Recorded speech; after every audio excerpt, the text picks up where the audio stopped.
I'm Sherilyn Skolnicki, and this is Brilliant Balance, the show for working women who are ready to shine. Each week, I bring you ideas, inspiration, and insight on balance, business, and getting it all done gracefully. You ready?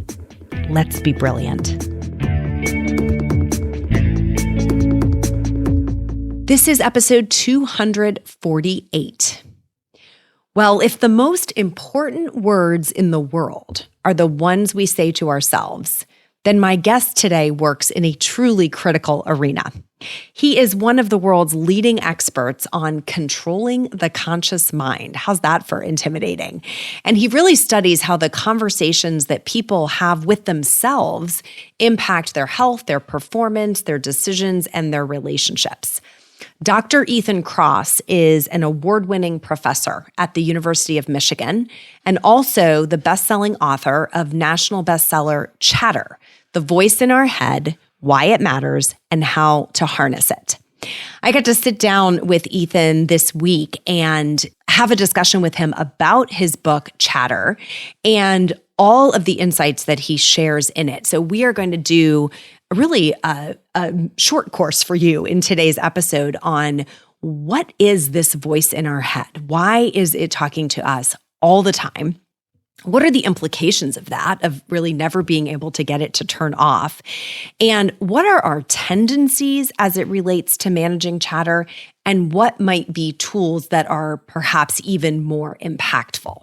So all of this work around chatter was born out of Ethan's lab at the University of Michigan. It's called the Emotion and Self-Control Lab. And this is really his area of expertise. Ethan attended the University of Pennsylvania and then got his PhD in psychology from Columbia, and then did a postdoc fellowship in social affective neuroscience. And really his interest was, what are the neural systems that support self-control? So the research that they're doing in his lab has been widely published. It's been featured in the New York Times, the Wall Street Journal, the Economist, Time Magazine, and others. He's been interviewed absolutely everywhere and has participated in policy discussions at the White House. Ethan today lives in Ann Arbor, Michigan with his wife and his two daughters, so we got to bond a bit over our mutual love for Zingerman's Deli before we went live in this episode. And then I'm just so grateful for his approachability and his generosity with these really big ideas. Chatter is what he refers to as the dark side of our inner voice, and you'll hear him unpack that because there is a level of inner discourse that can be helpful, and then there's a place where it becomes not so helpful. And that's really what we are mostly exploring in today's episode. Most importantly, he gives us tools to help manage the chatter in a way that can help us stay in control of it and therefore in control of ourselves. So without further ado, let me introduce Dr. Ethan Kross. Ethan, welcome to the Brilliant Balance Show. Thanks for having me. Been looking forward to meeting you and having this conversation. So fun. I absolutely loved Chatter, and I know that our listeners are going to love it too. So one thing I want to start with before we dig into the book is something that I've always been curious about is, what do these people who we know only as authors or, celebrities of some sort, what does their life look like behind the scenes? So tell us a little bit about what your day was like today or what you have on the agenda. Well, today's a pretty good day, actually. Woke up, got my high intensity interval training in early. So that was really fun. And came back, checked in with my team, got them going on a bunch of projects. How granular do you want to go here? I had a shower. It was very nice. Some breakfast, hung out with my wife, and then did some thinking and writing, which was great.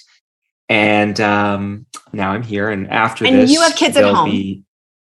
I have kids. I have a 12 and 8-year-old, both daughters, awesome. Which has been a lot of fun and lots of learning, seeing them grow. Yes. They've both challenged me professionally. It's funny as a scientist who studies emotions and self-control, seeing how that changes with kids has been really wild and has actually generated ideas for studies. Don't tell them. Don't tell them, right? Yeah. So I've got 2 kids. I'll do some more work this afternoon. Then I've got to coach soccer, make dinner, do some more work, and then go to bed. Fall into bed. Pretty busy day. Yeah. I love it though. And it's always, I appreciate your generosity in sharing that, but I think it's so telling to get a picture of like, we get these snapshot views of people that we see publicly. Sure. It's really healthy to see that they're managing all the same things that everyone else is. And especially, just the little dynamics of like, you're going to make dinner, you're coaching a soccer team. Our audience, a lot of working moms. And so highly relatable, right? To be juggling all those different pieces. Cool. So let's talk a little bit about chatter. And I want to just level set with how should we be defining that term? What's your definition? So chatter is the dark side of our inner voice. When we experience a problem, we often try to do something that makes a lot of sense. We use our mind to solve it. So we think about the issue. Oh my God, what am I going to do if my kid doesn't get into college? Or why did I say this to someone at work? And what often happens is we don't end up coming up with clear solutions to those problems we're struggling with. And we end up getting stuck in a negative thought loop. Mm-hmm. If it's a negative thought loop about the future or even the present, we call that worry.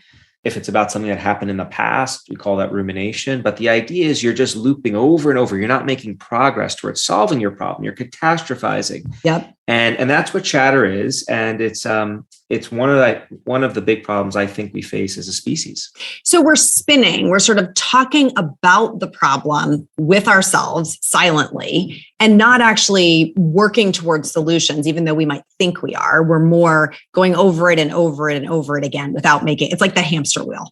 Exactly. Yeah. It's like that hamster wheel in your head. And you see, it's so interesting to see this. Like I see this sometimes with my kids, and it's really, I love being able to get in there and say, hey, you realize we're just thinking about the same thing over and over again. Mm-hmm. And I just gave you an answer, but you've ignored it and you just keep on cycling. Mm-hmm. And so I think step one is just understanding what chatter is can be incredibly empowering to be able to recognize, hey, I'm doing something now that actually isn't productive. Yes. So what can I do about it? And that's really where the science comes into play, what I've spent my career studying, what the book is about. Yes. What are the tools that are out there to reroute those internal conversations to make them more productive? Yes. And, because first you have to know you're having them, them, right? I think there's a lot of people still walking around unaware that this voice in our head is omnipresent, never shuts up, and isn't always helpful. In fact, it can kind of cause quite a lot of problems. So what are some of the like unintended consequences or negative consequences of having this chatter? What does it affect? Well, so it affects what I call the big 3. Okay. So first, it makes it really hard for us to think and perform. I'm guessing most readers, not readers, but listeners here have had this experience. If you've ever tried reading a couple of pages in a book and you read the text, you're sure you've done it, but you get to the end and you don't remember anything that you've actually read, that's chatter, because we only have so much attention that you could focus at any given moment in time. If all your attention's on the things you're worried or ruminating about, doesn't leave anything over to do what you often need to do. Yes. That's one way it gets us in trouble. It can also lead to something that we call paralysis by analysis. We overthink things so much we can't get anything done. And this can be really hard in high performance contexts. So athletes, for example, consistently stumble because they overthink what they're trying to do. They don't just do it on autopilot. Yes. They instead get into their own heads, and then the whole performance unravels. Simone Biles in the last Olympics. Yeah. This tragically happened to her. She had to drop out. Yeah. So that's thinking and performance. It can also undermine our relationships. And the way this works is when we're experiencing chatter, we're often highly motivated to talk about it with other people. The problem is we often find someone to talk to, and then we keep on talking about it over and over and over again.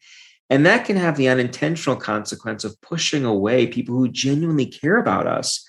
But there's only so much they can do before we start to bring them down. So it's no good for relationships. And then finally, it's bad for our health. And the way this works is many people have heard that stress kills. Like this has been on all sorts of, public health announcements. Turns out that's not exactly true. The ability to experience stress in small doses is really, really helpful. It's good that I experience a little stress before a big performance, right? That alerts me to say, hey, time to prepare and focus. What makes stress toxic is when we experience a stress response, it gets activated and then remains chronically activated over time. This is what chatter does, because something stressful happens in our lives. We don't just learn about it and leave behind. We keep on replaying it over and over and over again. And that maintains this arousal level in our bodies in ways that can be harmful. So I think that's fascinating, because it's like we don't only have the suffering or the negative experience once, we have it over and over and over again, because our bodies just, we don't know the difference between the thought process and the actual experience. Yeah. That's exactly right. So you are in essence, the chatter is making you physically ill. And there's tons of research that speaks to this. I also think the relationships piece is really telling. And I think it'll be relatable to a lot of people listening. It certainly is to me. You know, you think about yourself as a child, you want to process like this voice in my head. And I think I was a verbal processor from a pretty early age. You know, you talk to your parents or you talk to a sibling or a good friend, and then we don't lose that habit. And so not only are we reliving it, but we're taking it to the people closest to us. And it's exhausting, you know, when we don't know when to shut it down and move into solution mode. Totally. And you know, I think the relationships bit is one that I think is particularly tricky, because there are two sides, right? There's how do you know who to talk to about your chatter? That's one part of the equation. And then the flip side is, if someone comes to you to get some help with their chatter, how should you talk to them? What should you do? Should you just listen? Should you do other things? So, and there's science that speaks to both sides of that equation. And I think it's really important. So let's take it from the side of if someone comes to us and they need help. I think we've heard so much about don't invalidate the emotion. You know, they're having an emotional experience, to validate the emotion and not just move too quickly to problem solving. What's the right balance between those things? So you want to do two things. And this is where social support often goes wrong, because people only do one or the other. So some people think the key to being a good advisor or coach to someone else is to just sit there and listen, let them talk, get it out, let them vent. Turns out there's been lots of research on venting. And what we know is venting can be good for strengthening the quality of relationships. So it's good to know that there are people who are willing to take the time to just listen and hear me out. But if all I do is vent in a conversation with someone else, I leave that conversation. I feel really good about the person I just spoke with, but the problem is still active in my head. I haven't done anything to reframe how I thought about it. So I continue to experience chatter. So venting alone isn't useful.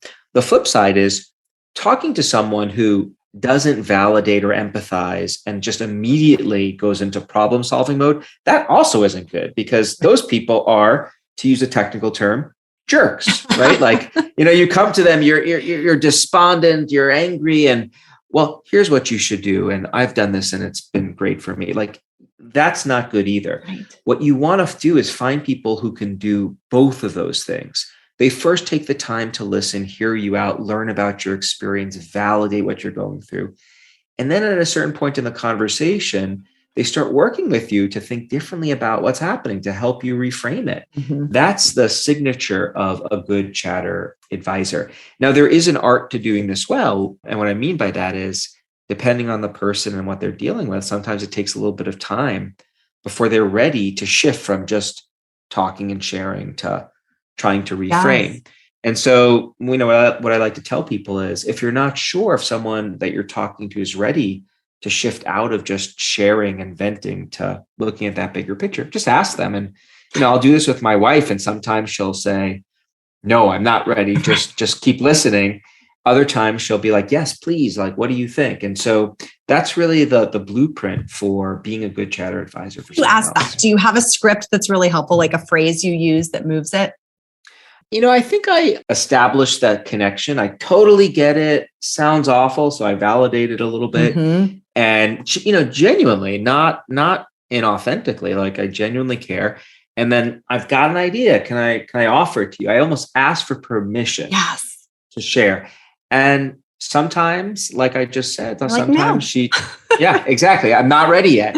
And that's something that we've learned from lots of research, right? Depending on the more intense the experience is, the more time people need to spend just sharing before they're ready to start processing it. Because truthfully, without that receptivity or readiness, you're not going to get anywhere. And then the person who's sort of trying to offer the advice is frustrated, or the guidance or the idea, because they're not ready. And now they feel like you're fixing them, and it all kind of collapses on itself. So that simple technique of adding like a readiness check before you move there is probably helpful if you're more stereotypically the fixer, right, in any given relationship. Yeah. Yeah. Absolutely. And I think just having this very simple blueprint that, hey, here are the two things that I can do to really help someone is really useful, because we've done studies. We've asked people, hey, what do you think is the best way to help someone through their chatter? A lot of people will respond, I think the best thing to do is just sit there and listen. Like lots of people think that. They want to be helpful, but they have no idea how to do it. And the answer is pretty simple. It's straightforward, but people need to know what it is. Yeah. And so that's why I like sharing this. It's brilliant. I love it. So the other thing, if we don't have someone else to help us manage our chatter or sort of regulate, is we may be trying to do this on our own. And I think that's where a lot of us get into trouble with rumination and perseveration, all the things you were mentioning at the beginning. Do you ever find yourself saying, I just need a minute to breathe? While the whole idea of meditation can sound totally intimidating, I've found that stepping away from the chaos of life, even just for a few minutes, is incredibly restorative. So if you're short on time, but could use a few moments of peace right about now, listen to my 5-minute meditation for working moms. It'll help you clear your head and come back to your day feeling centered and refreshed. Head over to brilliant-balance.com/breathe. Press play and settle in for a few mini moments of peace right now. So you have a toolkit that you unpack in the book, and I would love you to share a few of those with this the listeners today. Yeah, happy to. So, first, like some disclaimers and some things I feel very strongly about. There's no single tool that works for all people across all situations. That's not something to get discouraged by. I think you should be excited about that. It would be crazy to think, given how unique we all are, that we all do one thing and it magically makes our chatter go away, right? Instead, what we've learned is that there are dozens of things you can do, and different combinations of tools work for different people. So what can you do? Here are a couple of my favorites. I'll just rapid fire them off. So one thing we know is that when you're struggling, being able to take a step back and thinking about your experience more objectively, like you would almost think about another person's struggles, can be really helpful. We are much better as a species at giving advice to other people than we are giving advice and following it ourselves. Yes. When I give presentations on this, I will ask like thousands of people, have you ever been in a situation where a friend or a loved one has come to you with a problem? They've experiencing chatter over, they don't know what to do. They present the problem to you, and it's easy for you to coach them through it. Inevitably, every hand in the audience goes up. And I think it really is a truism. Here's what's really cool. We've evolved to possess tools that allow us to step outside ourselves, to think about ourselves like we were thinking about someone else. And often it's really easy to do. One tool that's probably my first line of defense if I am experiencing a little chatter is something we call distant self-talk. Use your name to try to work through a problem. All right, Ethan, how are you going to manage this? Here's what you're going to do. Yeah. When do we use names? When do we use words like you? When we think about and refer to other people. Sure. So use your own name to think about your problems. It alters your perspective, makes it much easier for you to give yourself advice. It's like you sort of move outside of yourself and you're giving advice from like your own guardian angel or like the voice on your shoulder. Yeah, that perspective shift. And the simple use of just your own name to do it is phenomenal. Yeah. And we've done like neuroscience studies. This switches people's perspectives in a matter of seconds because of the way language works. And so that's one thing you could do. Disclaimer here is you don't want to do this like out loud while walking down the streets of a city. You want to do it silently in your head or out loud in the confines of your own home. About journaling it to yourself, like typing it to yourself. Journaling is another tool I talk about. When you're writing about yourself, you become the character in a story. So that's another way of giving ourselves some distance. That can be helpful.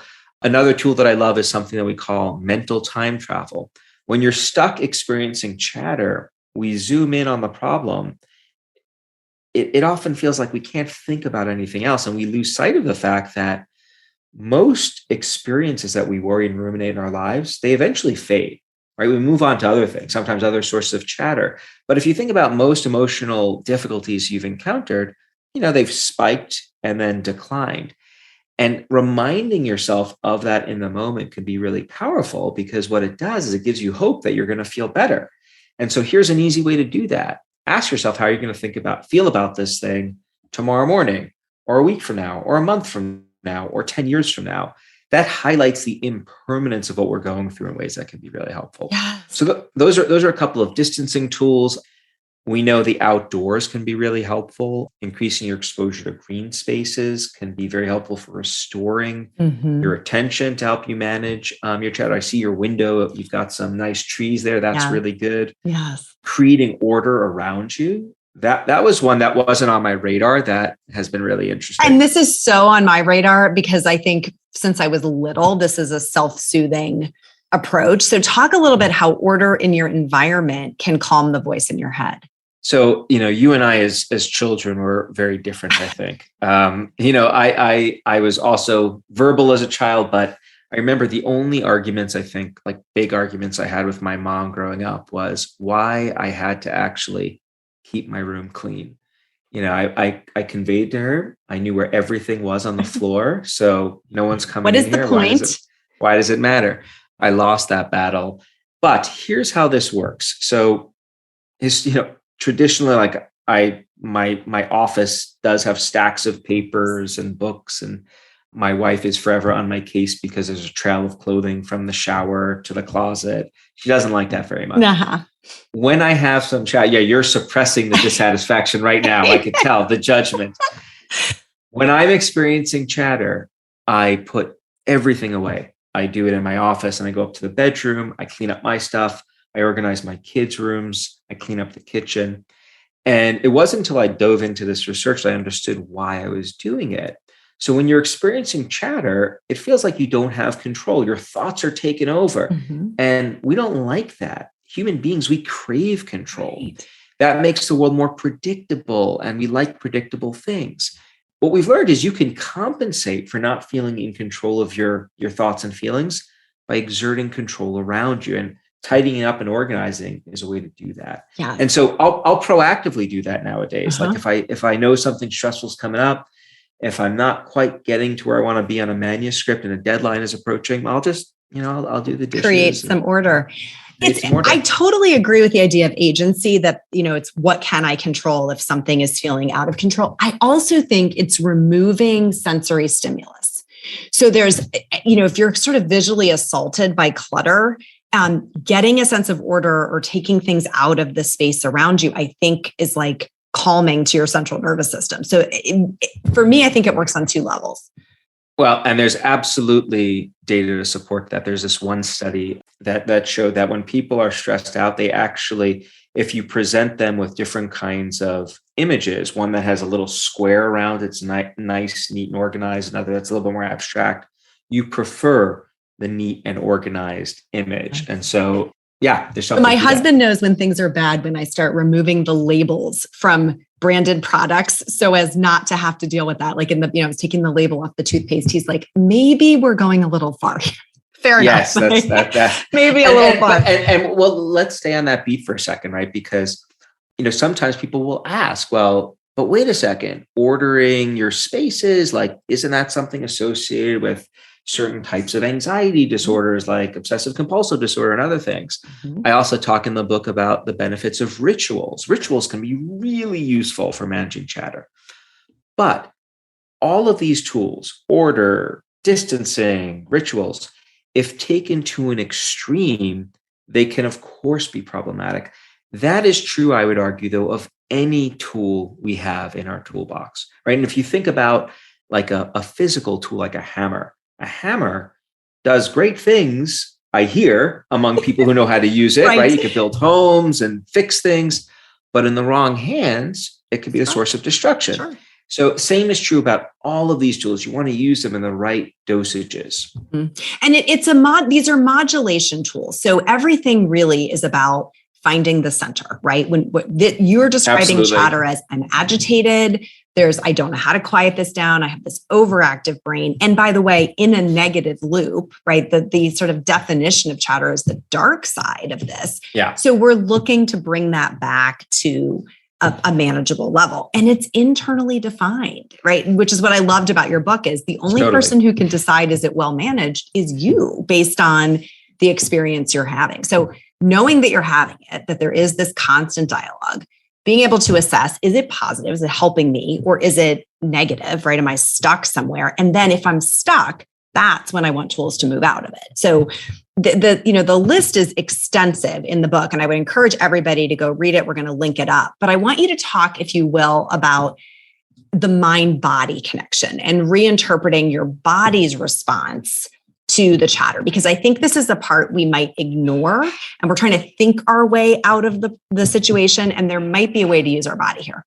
Oh yeah, I love this tool. And for any listeners who have kids, this is one tool that's worked really well with my children when they've dealt with a little bit of chatter before performances or big tests and things like that. So when you drop a person in an objectively stressful situation, we automatically ask ourselves two kinds of questions. What's required of me? And do I have the resources to manage this situation? If you ask yourself those questions, right, and you say, nope, can't handle it, that elicits what we call threat response. This predicts poor performance, poor subjective response. You feel bad, and poor physiological outcomes. You tense up, you get spikes in physiological reactivity that can be damaging. If, on the other hand, you ask yourself these two questions, what's required of me and can I manage it? And you say, yeah, I can do this. That elicits a challenge response. And that predicts the opposite profile for results: better performance, better subjective feelings, better physiological responding. Here's how that idea plays out when it comes to your body and bodily symptoms of arousal and stress. As many of us know, when we're in a stressful situation, our body starts doing all sorts of funky things. It makes sounds, right? Sometimes when we don't want sounds to be made, your stomach gurgles, palms start to sweat. Maybe you feel knots in your stomach, tightness in your chest. Get red. You get red. Many people reflexively interpret those bodily symptoms as a sign of threat. Oh no, I can't do this. My body's saying I can't do this. And that stresses people out further, creating this vicious cycle. Research shows, though, that a very small shift in how you interpret those bodily signals can make a huge difference. So rather than thinking about the stomach pains and sweaty palms as a sign that you can't do it, instead you think to yourself, my body is doing exactly what it should be doing revving to up. prepare me to prepare me for this situation. I'm like a Lamborghini, right? It's revving me up for this situation, preparing me to manage it effectively. And when you do that, when you reframe how you interpret your bodily symptoms of stress, that can be a really good thing. So I do this with my kids. They took up diving last summer, which actually I didn't realize it when they started, is a really chatter-provoking sport potential, right? I think so, yeah. Because everyone's staring at you. You've got a long time to wait before you go on the diving board. So there's lots of time to get in your head to feel those, butterflies in your stomach and so forth. And this stuff worked like a charm. So I would highly encourage trying it yourself and trying it with your kids. I love it. We had a similar conversation in a coaching call with my group about a ballet recital, like a dance recital coming up, and that, can you talk to her about this? These feelings are really twins. They sit really close to each other in your body, but that prepping for peak performance. And this is a challenge, and my body's like gearing up for it is such a positive frame. But boy, it takes practice to talk yourself through this, right? So chatter is a lifelong, it's with us. It's going to ride sidecar.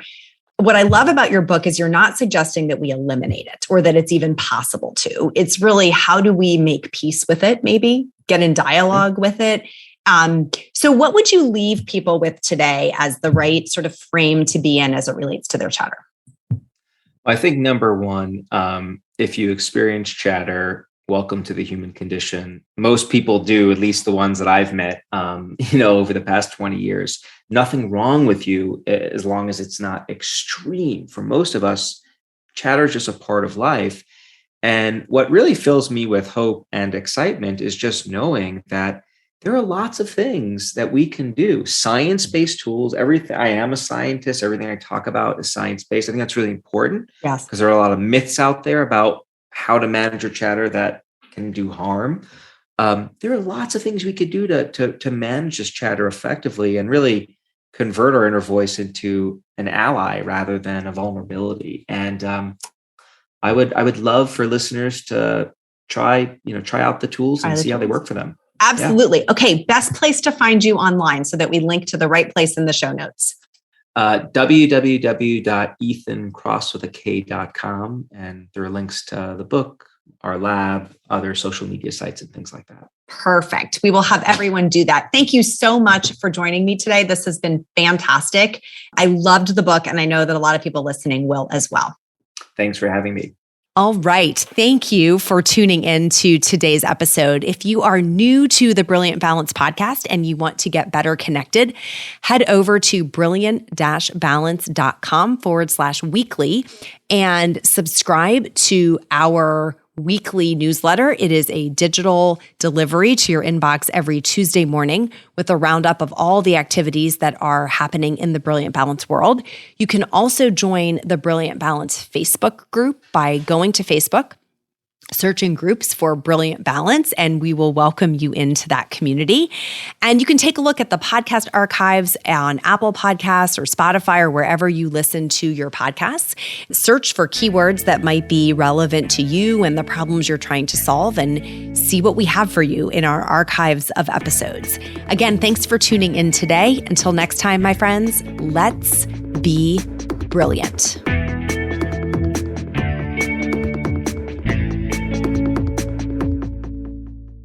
This is thepodcastfactory.com.